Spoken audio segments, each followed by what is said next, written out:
എല്ലാവർക്കും മാസ് ഫാമിലിയുടെ പുതിയ വീഡിയോയിലേക്ക് സ്വാഗതം. എല്ലാവരും സുഖമായിട്ടിരിക്കുന്നു വിശ്വസിക്കുന്നു കേട്ടോ. നമുക്ക് നല്ല വിളഞ്ഞ ചക്ക കിട്ടിയിട്ടുണ്ട് കേട്ടോ. ചക്ക കിട്ടിയാൽ പിന്നെ മെയിൻ പരിപാടി എന്ന് പറയുന്നത് ചക്ക ഇളക്കുക, അല്ലെങ്കിൽ ചക്ക വേവിച്ചെന്നൊക്കെ പറയും കേട്ടോ.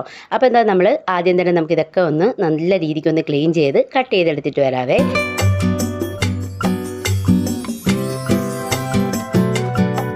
അങ്ങനെ നമ്മുടെ ചക്കയൊക്കെ നമ്മൾ നല്ല രീതിക്ക് ഒന്ന് കട്ട് ചെയ്ത് കഴുകി എടുത്തിട്ടുണ്ട്. ഞാനിതിൽ ചക്ക മടലോ ചക്കക്കുരുവോ ഒന്നും എടുത്തിട്ടില്ല, വേറെ ചക്ക മാത്രമേ എടുത്തിട്ടുള്ളൂ കേട്ടോ. അപ്പോൾ നിങ്ങൾക്ക് വേണമെങ്കിൽ ഇതെല്ലാം ഉപയോഗിക്കാം. അപ്പോൾ ഇനി നമുക്കിതൊന്ന് വേവിക്കാനായിട്ട് ഒരു മൺചട്ടിയിലോട്ട് വെച്ച് കൊടുക്കാം കേട്ടോ. അപ്പോൾ ഞാൻ ഇതിലേക്ക് നമ്മുടെ ചക്കയെല്ലാം മൺചട്ടിയിലേക്ക് ഇട്ട് കൊടുക്കുന്നുണ്ട്. ചക്കക്കുരുവൊക്കെ ഇട്ടാൽ ഈ സമയം നല്ല ടേസ്റ്റാണ്, പക്ഷേ സമയക്കുറവുകൊണ്ട് ഞാനതൊന്നും എടുത്തിട്ടില്ലായിരുന്നേ. ഇനി ഇതിലേക്ക് നമുക്ക് വേവിക്കാൻ ആവശ്യമായ ഉപ്പും മഞ്ഞൾപ്പൊടി ഇട്ട് കൊടുക്കാവേ. അപ്പോൾ ഇത് ഉപ്പും മഞ്ഞൾപ്പൊടി ഇട്ട് കൊടുത്തിട്ട് നമുക്കിത് വേവാനായിട്ടുള്ള വെള്ളം വെച്ച് കൊടുക്കാം. ഒത്തിരി വെള്ളമൊന്നും വെക്കേണ്ട ആവശ്യമില്ല കേട്ടോ. നല്ല വിളഞ്ഞ ചക്ക ആയതുകൊണ്ട് തന്നെ പെട്ടെന്ന് വെന്ത് കിട്ടും. അപ്പോൾ ചക്കയുടെ താഴെ നിൽക്കുന്ന രീതിയിൽ നമ്മൾ വെള്ളം വെച്ച് കൊടുത്താൽ മതി കേട്ടോ. അപ്പോൾ ഇനി നമുക്കിതെല്ലാം കൂടെ ഒന്ന് നന്നായിട്ടൊന്ന് ഇളക്കിയെടുക്കാവേ.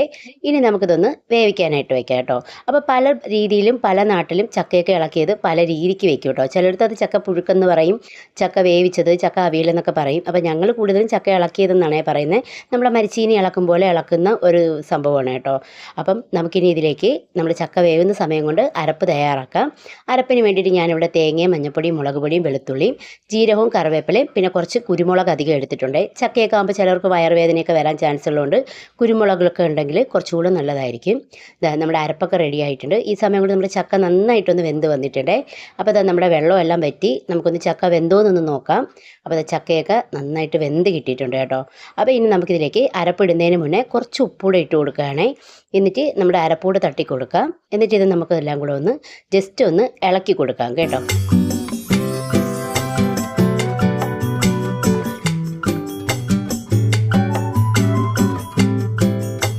അങ്ങനെ നമ്മുടെ ചക്ക അരപ്പും എല്ലാം നല്ല രീതിക്ക് ഞാനൊന്ന് മിക്സ് ചെയ്തെടുത്തിട്ടുണ്ട്. ചക്ക ഉടച്ചെടുത്തിട്ടില്ല, ഇപ്പോൾ അരപ്പ് മാത്രമായിട്ട് മിക്സ് ചെയ്തെടുത്തിട്ടേ ഉള്ളൂ.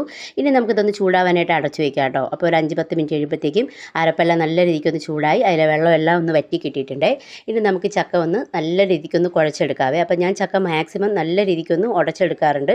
അപ്പോൾ നിങ്ങൾക്ക് അത്രയും ഉടയണ്ടെന്നുണ്ടെങ്കിൽ ഈ സമയം തന്നെ നമ്മുടെ ഗ്യാസൊക്കെ ഓഫ് ചെയ്തെടുക്കാം. അപ്പോൾ ഞാൻ ചക്ക നന്നായിട്ടൊന്ന് ഉടച്ചെടുക്കുകയാണേ.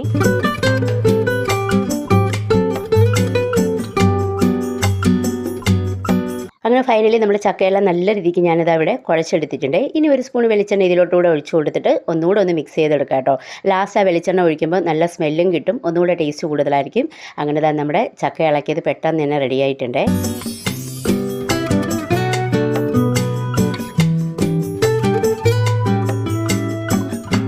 ചക്കയും മരിച്ചീനി എന്ന് പറഞ്ഞാൽ മലയാളിയൊക്കെ ഭയങ്കര ഇഷ്ടമുള്ള സാധനമാണല്ലേ. എന്നാൽ പിന്നെ ടേസ്റ്റ് ചെയ്യാതെ പോകുന്നത് എങ്ങനെയാണ്? ചക്കയുണ്ടെങ്കിൽ പിന്നെ ചോറൊന്നും വേണ്ടല്ലോ. അപ്പോൾ ഇത് നല്ല ചൂടി ചക്ക ഇളക്കിയതും ഇത്തിരി അയലമീൻ കറിയായിട്ട് ഞാനിത് അവിടെ ടേസ്റ്റ് ചെയ്യാൻ വേണ്ടി പോവാണ് കേട്ടോ. ഇതുപോലെ ടേസ്റ്റുള്ള ഫുഡ് വേറെ ഒന്നുമില്ല. അതുപോലെ ഒത്തിരി ഹെൽത്തിയും കൂടെയാണല്ലോ ചക്ക. അപ്പോൾ എല്ലാവർക്കും ഇന്നത്തെ ഈ വീഡിയോ ഇഷ്ടപ്പെട്ടെന്ന് വിചാരിക്കുന്നു. പുതിയ വീഡിയോ ആയിട്ട് വീണ്ടും കാണാം. താങ്ക്